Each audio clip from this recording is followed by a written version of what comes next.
Hello, good morning friends. Sorry for a little bit delay. We are back with our Hindu newspaper session. Welcome to our academy, Raj Malhotra IAS. I hope everyone is fit and fine and my voice is audible to everyone. हाँ जी, क्या आप मुझे सुन पा रहे हैं? Just let me know.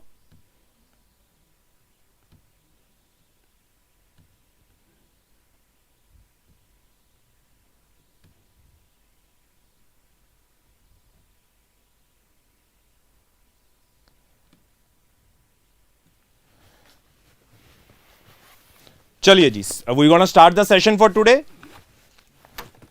Okay, right.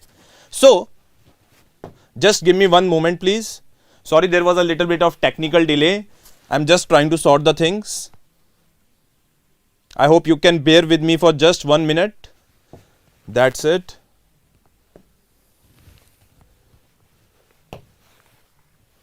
चलिए जी. Now this is the very interesting development that has been there in today's news, if I could say about it, right? Let me see if I am audible or not. Yes, I am audible, I think, right? Chaliye.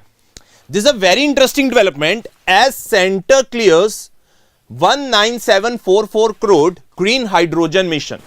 Now I think everyone knows that we are trying to pursue that we shall be producing green hydrogen. Very important.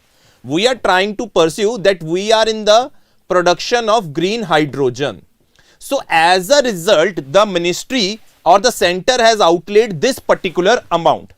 Now what is green hydrogen? That shall be coming to you guys, right? Okay, what shall be green hydrogen? Basically, hydrogen we are talking as a fuel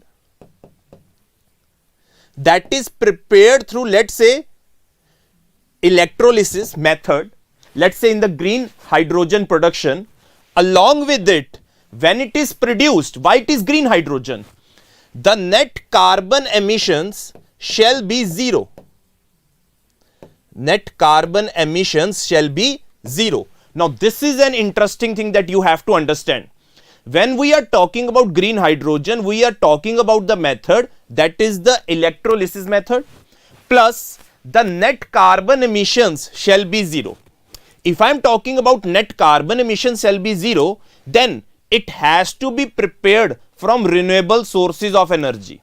That means if I am talking about production of green hydrogen, it has to be prepared for or prepared from renewable sources of energy.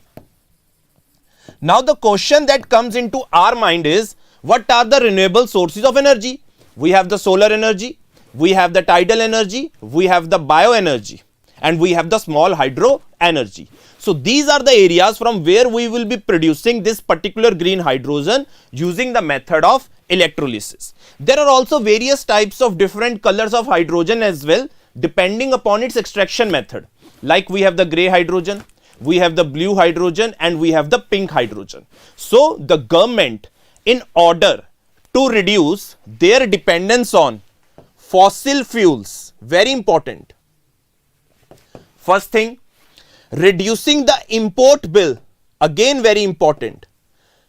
Reducing their dependence on fossil fuels, reducing their import bill, plus reducing their carbon emissions, is committed to implement this particular thing, that is to produce more and more green hydrogen. And when we are talking about combustion of hydrogen, why it is a clean fuel? Why we are propagating this? Because it releases only steam, that is not, let's say, we could call it a greenhouse gas. So it is a very, very safe and a clean technology that the government is trying to invest on the sidelines of India's commitment with United Kingdom, under which on COP, let's say 26 in Scotland, that was held last year in Glasgow, India committed for the Glasgow Breakthrough Agenda. Glasgow Breakthrough Agenda. There, an agreement was signed that they have to reduce the emissions in 5 sectors that are responsible for 50% of greenhouse gas emissions. So one of the thing that they propagated is कि हमें use करनी है ज़्यादा से ज़्यादा green hydrogen. So as a result, if we talk about this, this is a very, very innovative step that the government is trying to take in order to increase our reduce our dependence on fossil fuels and trying to produce more and more hydrogen or this green hydrogen gas. Considering the implications it has, let's say, on the environment stage, and considering the economics, if we talk about our import bill getting reduced. Now, if we talk about India, India still generates 66% of its energy, very important, 66% of energy from fossil fuels. If we talk about that, if we have to use green hydrogen, we need electrolyzers in order to do the electrolysis process in order to produce hydrogen. So India lack in that amount as well. If we talk about electrolyzers, that would help in the process of electrolysis. So as a result, if we talk about hydrogen, it has certain advantages, but it has certain disadvantages as well. One of the thing that is a concern in this production is the cost aspect. Very important. The cost aspect is the thing that we have to see, because there is increase in the cost of production of green hydrogen when we are talking about adapting to new technologies and creating something that is green, that is coming from renewable sources of energy. Plus, cost of production is high. Second, transportation costs are very high, because when it is being transported, there is the possibility and scenarios of leakage as well. There are the scenarios of leakage as well that could be very, very detrimental, as it reacts easily if we talk about with the oxygen. So this is a very, very important aspect. That is why we try to cover it in details. You know what is hydrogen, you know what is green hydrogen, you know what are the positives, you know what are the negatives as well if we talk about producing green hydrogen. And as a result, considering India's commitment with UK in the Glasgow Breakthrough Agenda, India have finally said that we're gonna outlay 1974 for 440 crores in particularly this green hydrogen mission. I hope this thing is clear to everyone and you have a detailed analysis of what this whole project is all about. Clear? Right. Okay. Moving on to the next news. Now this thing is very interesting. Opposition to Karnataka's Mahadevi River water project mounts in Goa. In today's newspaper, the front page is very, very important as compared to the editorial or the text page. So we're going to focusing a lot more on this front page. That is why it is very, very important. Now the question here is basically related to Mahadevi River and two important tributaries, that is the Kalasa and Banduri. दो चीजें बड़ी important है. Now the whole discussion will be revolving around these three things: Mahadevi River and Kalasa and Banduri. Now try to understand what this whole story is all about and try to see what is the now recent controversy that has erupted in basically this particular concept of this Mahadevi River. Let's try to understand. If I talk about Mahadevi River, let's say basically its water is shared between Maharashtra, Goa and Karnataka.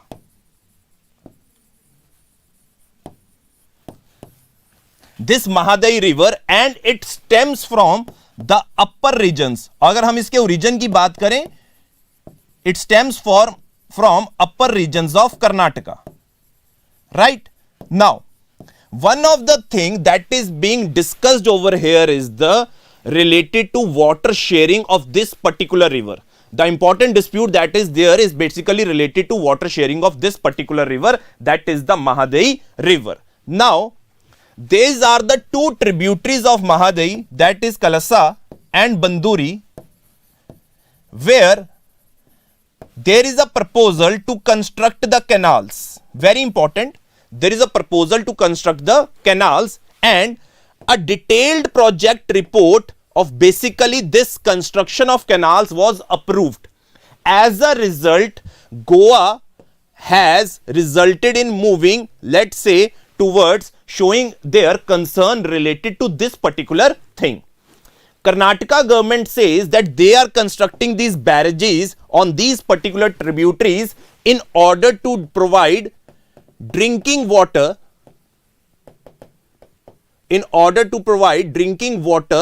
to their water stressed regions in upper Karnataka, in the upper Karnataka region like Belgavi. Initially, this dispute has been going on since 1980s. In late 2000s or 2010s के बाद, let's say Goa moved to the center related to this water sharing dispute that is there between these two, and as a result, finally it moved to Supreme Court. In Supreme Court, there was a interstate water dispute tribunal was formed that decided how the water would be shared of this Mahadevi River between Maharashtra, Goa and Karnataka. Of the amount that was given to Karnataka, it was adequately given that they could divert certain amount of water for their upper stretches regions of Karnataka. Now, after getting the detailed project report, that is the environmental clearance, let's say, of related to this particular thing, Goa government has again, let's say, taken a issue out of this thing regarding this interstate water dispute. One of the thing they are saying is, it is against the environment, that is the construction of the dams. This thing you have to understand what is their viewpoint and what is the viewpoint of Karnataka. Karnataka is saying हमें drinking water provide करना है and we are within the laws of the tribunal. Now this is the debate that is going on between Goa and Karnataka, and we have to see what lies in future regarding this Mahadevi water dispute. Clear guys? So ये चीज थी जो interesting है. You need to know the concerned parties. This time issue has been raised by Goa. Earlier it used to be raised by Maharashtra, but Maharashtra gets a very little amount of water, or according to the tribunal, major is shared by Goa and Karnataka. I hope this point is clear to everyone. Chaliye. Now we have covered these two things that were very, very important, right? Now, this thing is also interesting. Services Purchasing Manager Index shows surge in December. Now, one thing you have to understand, in our country, our services sector performs very well. And there has been growth in the, let's say, demand for our services that have resulted in this Purchasing Manager Index showing some surge in December. As a result, we are moving, let's say, if we talk about overall growth of our country, if we talk about industrial sector as well, if we talk about services sector as well, then we are in the right path. One thing you have to understand, that this particular index is given by S&P Global India Services. Very important, this Purchasing Managers Index, it is given by S&P Global Index India Services. I hope this point is clear to everyone, right? Chaliye. Moving to the next part, there is nothing important on regional page, states page, nothing that much important. So you're going to leave this thing. One thing that is very, very important, if we talk about this particular thing related to Silent Valley. Can anyone tell me where is this Silent Valley situated?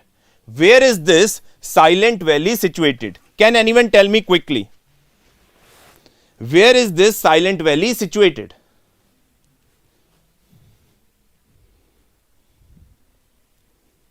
Yes, very good, Pooja. It is situated in Kerala. Now you need to be knowing just this particular thing related to this particular information, that this Silent Valley National Park is situated in Kerala. Nothing more than that, and you have to know, not be reading all these names that are being identified or the birds that are being identified in this particular area, right? So आपको पता होना चाहिए कि यहाँ पे बहुत ज़्यादा diversity है. There is a lot of diversity that is seen in this particular Silent Valley National Park. Okay. Now, that we have our editorial page. Now, one thing that is important over here, See, one is the debate that is going on related to online gaming coming under Ministry of Information Technology, right? Electronics and Information Technology, that is a going thing, right? One thing this article focuses on, the values of local self-governance. Now, this thing is interesting. I think everyone knows this particular thing related to self-governance was constitutionalized after 73rd and 74th Amendment. I think this point is clear to everyone. 73rd and 74th Amendment. This gave the birth to panchayats and this gave the birth to municipalities. Now, the major article, what the author wants to say over here is basically, this is our third tier governance if we talk about, or grassroots level governance. I can also say it as grassroots level governance. Now, one of the things that are given in the constitution related to these panchayats and municipalities is that we have to make sure that we give them adequate power so that they are able to raise their own revenues. So, we have to build economic strength of panchayats and municipalities. Pehli cheez. Second important thing is related to reservation of SCs and STs and representation of women, because these have been the, let's say, marginalized section of our society. They have been left behind. 100 years of, let's say, the bias that has been against these people. So, as a result, this was the provision of reservation of SCs and STs in our grassroots level democracy. So, I can say the word Constitution tries to determine social justice as well. Now, these two things are very, very important, economic strength and social justice. But the question comes, whether they are actually getting this or not, because we have seen states are not that much willing to devolve the economic powers to the municipalities, and somehow we have seen there is not enough representation of women, SCs and STs in this grassroots level democratic institutions. So, as a result, somehow we are seeing that these things have not, let's say, have not been institutionalized, have not been catered to. There have been sequences where we have seen there have been not, like we could say, regular elections as well of these particular institutions. So, as a result, this particular article wants to say that these are very, very integral part of our democracy. If we have to see that our democracy is functioning in a better way, in a healthy manner, we have to make sure that these are also given the strength, be in the terms of economic and be in the terms of social justice. These two words are very, very important that have been highlighted through this particular article. Now, why this article has come? Because it is almost 30 years after we have passed this beautiful act of 73rd Amendment Act and 74th Amendment Act. I hope this is clear to everyone. Chaliye. This was an important article here. Then it is related to Muhammad Iqbal. We do not need to be venturing into this. Okay. Now, yesterday we also discussed this Jallikattu. This is in our text page. Now, I had already told you the story. Let me try to again concise it in a very brief manner. Let's try to say, if I am talking about Jallikattu, this particular cultural practice of Tamil Nadu was declared illegitimate by the Supreme Court in 2014 because it is hinting of cruelty of animals, which the local people or the cultural aspects deny that these are not being tortured. But Supreme Court held in 2014 that this is being illegitimate due to cruelty of animals. And already we had Prevention of Cruelty to Animals Act. We have already this act of 1960. So according to this, Supreme Court held that this is illegitimate. But after this, as this particular aspect of cruelty of animals is a concurrent list subject, so Tamil Nadu amended this particular act and exempted Jallikattu out of it. Has exempted Jallikattu out of it. Now again this issue has been raised and put forward before the Supreme Court. one of the thing that is in favor of the people of the Tamil Nadu who are in this favor of continuing the practice of Jallikattu is related to Article 29(1). That state has to protect the educational and the cultural rights of the communities. Very important. ये state का काम है कि इनके educational और cultural rights को protect करना. So this is somehow festival or this tradition is associated with the culture of the Tamil Nadu. So as a result, this is the thing that has been advocated by the people who are in the favor of this, and the one thing that are against the Jallikattu is somehow this cruelty of animals. And with the order coming in few weeks, we would get to know what Supreme Court, our honorable Supreme Court, has to say upon this particular issue, that is Jallikattu. I hope this thing is clear to everyone, right? Chaliye. So this was the thing that was being discussed over here. Now, recently a high-powered, let's say, committee has been made related to Ladakh. Now, I think everyone knows after the abrogation of Article 370, Ladakh was declared a union territory. It was declared a union territory. So, as according to Article 244 of the Constitution, it protects the autonomy of tribal councils that are being given certain special status. As a result, let's say if we talk about 6th schedule as well and Article 244 as well, there have been development of, let's say, autonomous councils or tribal autonomous councils in 4 states right now, that are Assam, Meghalaya, Tripura and Mizoram. If we talk about the formation of these councils, they help in, let's say, evaluating policies on land, public health and agriculture. Now, this is the demand of the Ladakh after they were given the UT status, that we need to have a certain autonomous council, need to have a tribal council that would try to prepare laws on these particular things like land, public health and agriculture.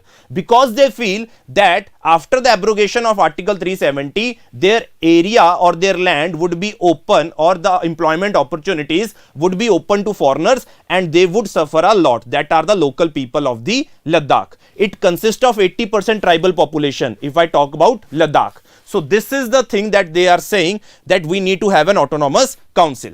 As a result, high powered committee was formed, but they are not happy with it because it does not have any narrative of this high powered committee, and they have not been conveyed that there is certain provision that would be given to, let's say, the people of Ladakh, that is tribal council, which they are advocating for so as to protect the local inhabitants of the Ladakh. So as a result, they have been asking why there has been not so provision for tribal autonomous council. One of the things the government is saying, or the ministry is saying, that actually we are diverting a lot of funds to this particular union territory, so there is no need for to be given to them this special status of this particular, let's say, tribal autonomous council. So this is the whole debate. They are demanding this council that is there in the 4 states of Assam, Meghalaya, Tripura and Mizoram, right? Under which they can frame laws on 3 topics. Very important, this autonomous council: land, public health and agriculture, which is very, very important. Chali. This was the important thing that we had to discuss in this particular topic.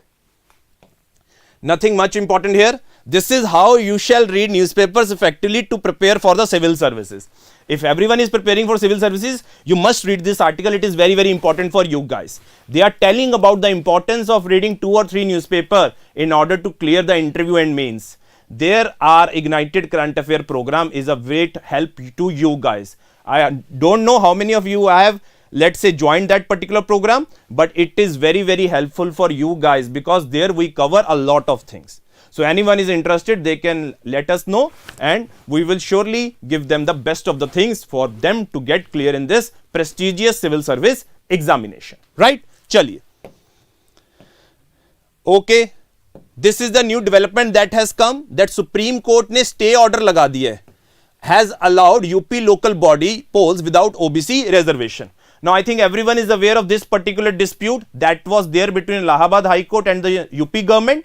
UP government wanted to give a reservation to OBCs in local body polls. Allahabad High Court said there is no such provision that you can provide reservation to the OBC communities in local body polls. So, UP government moved to Supreme Court, but Supreme Court has said if you have to give reservation, you have to appoint a commission, which they have already done. That is a dedicated backward class commission has been formed by Uttar Pradesh, and it has to take the empirical evidence, find those communities and then give them representation. This has been said by the Honorable Supreme Court. So, this is the thing that they have to do, and they have to make sure they do it before 31st March 2023. So, Supreme Court stays Allahabad High Court order where it absolutely said that there is no reservation for OBCs. They have said you can provide it.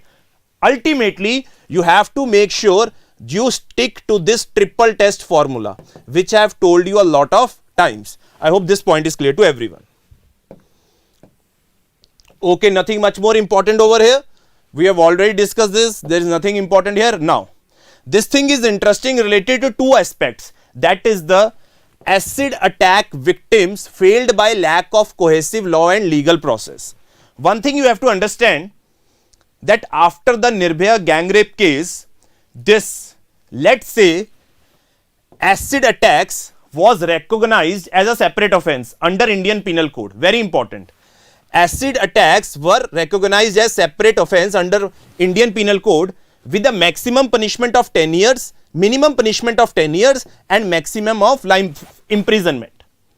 But there is also another provision that tries to regulate the sale of acids. That is basically Poison Act of 1919. Poison Act of 1919. Court has also instructed that governments to issue acid sale license to select retailers, that it can give the license to only select retailers. Select retailers have to make sure the person who is buying acid from them, they have to have the correct ID proof from that particular buyer. But one thing that is very, very sad in our country, that the people are not aware of the laws. That people are not aware of the laws. One thing you have to understand, that this acid attacks are becoming more day by day. We have to make sure that we bring in a proper legislation related to this particular thing, so that we are able to curb the menace of the acid attacks that primarily happen on the women in our country. This thing we have to understand, and we have to know this particular two aspects related to Indian Penal Code and this Poison Act of 1919. Yes, Supreme Court tries to give more and more compensation to women. Let's say if there is any incidence of acid attacks, but the people who have to face this horrendous, or the women had to face this horrendous acid attack, it is not easy for them to survive after that. Very, very important thing that one has to know, and we have to make sure that we stop this ugly menace and bring in a certain law so that we are able to stop this acid attacks. It has to be a clear legislation, there has to be a proper procedure, and there has to be a proper regulations. So as a result, we make sure that this acid sale, if it is given, it is only given for industrial purpose, not for revenging your, let's say you have any grudge, uske liye nahi aap use kar sakte ho. You can't use it for taking out on your grudge, right? But you have to make sure कि ये जो acid sell भी हो रहा है, it has to be given for, let's say, only the industrial purpose. This is the important news that I wanted to discuss with you guys. Indian Penal Code and Indian Poison Act, right? Chaliye. Nothing much more important over here. Again, the things that we know are going in Ukraine, Russia, Iran, WHO, China, same things are being discussed. No need to ponder over it. Then we have our economic space, Sensex, Nifty, nothing that much important. And finally, we are done with our today's Hindu newspaper analysis. So guys, this is it from me today. I hope you are liking the sessions. I hope you are enjoying the sessions. Keep on watching our channel and keep on giving us the required love from you guys. So thank you so much. Take care. Bye bye. If you have any doubt, you can ask me. If you have any doubt, you can ask me. Otherwise, I'm going to end the session.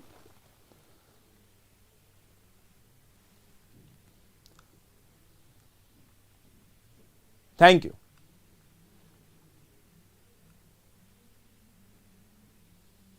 My life is very good life. Chali.